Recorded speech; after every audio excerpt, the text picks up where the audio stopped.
নমস্কার স্যার, সাহেব। আপনার নাম? রামকৃষ্ণ মাহাতো। কোথা থেকে এসেছেন? আমি পশ্চিমবাংলা রাজ্যের পুরুলিয়া ডিস্ট্রিক্ট থেকে এসেছি।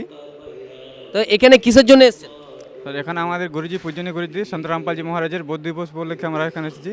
আপনি পুরুলিয়া থেকে হরিয়ানা মাঝে আপনার এখন কুম্ভ মেলা চলছে প্রয়াগরাজ, সেইখান ছেড়ে আপনি হরিয়ানার বৌদ্ধ দিবসে আসার কারণ কি? আমি পুরুলিয়ার থেকে যেখানে হরিয়ানা এসেছি, আমাদের গুরুজির যে বৌদ্ধ দিবস চলছে, মাঝখানে কুম্ভ চলছে অবশ্যই, এখানে অনেক লোক যাচ্ছে, কিন্তু সেখানে মুক্তি পাওয়া যাবে না। ঠিক, মুক্তি পেতে গেলে গীতাতে যা আদেশ দেওয়া হয়েছে তত্ত্বদর্শী সন্তের সন্ধান করতে হয়েছে, ওর পরিচয়ের বিবরণ দেওয়া আছে, কীভাবে ওনাকে চেনা যাবে আর কিভাবে মুক্তি পাওয়া যাবে, গীতাতে সম্পূর্ণ বিবরণ দেওয়া আছে। তো সেইভাবে মুক্তি না করলে কোনো জীব কিন্তু উদ্ধার পাবে না। আর মানুষ জন্মই হচ্ছে একমাত্র শ্রেষ্ঠ জীব, যেখান থেকে মুক্তি পাওয়া যায়। আপনার যে প্রদর্শনী আছে, এখানে সমস্ত ধর্মগ্রন্থ আছে, প্রতিটা যে ধর্ম আছে আমাদের ভারতবর্ষে সমস্ত ধর্মগ্রন্থ আছে।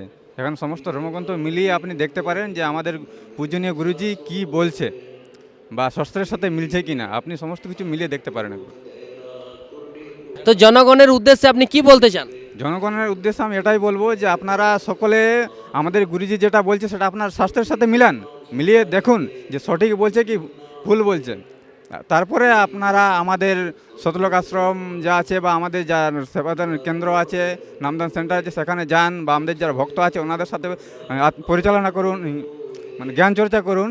তারপরে আপনারা অবশ্যই যদি মুক্তি পেতে চান তাহলে সন্ত রামপালজি মহারাজের শরণে আসুন। ধন্যবাদ। Thank you.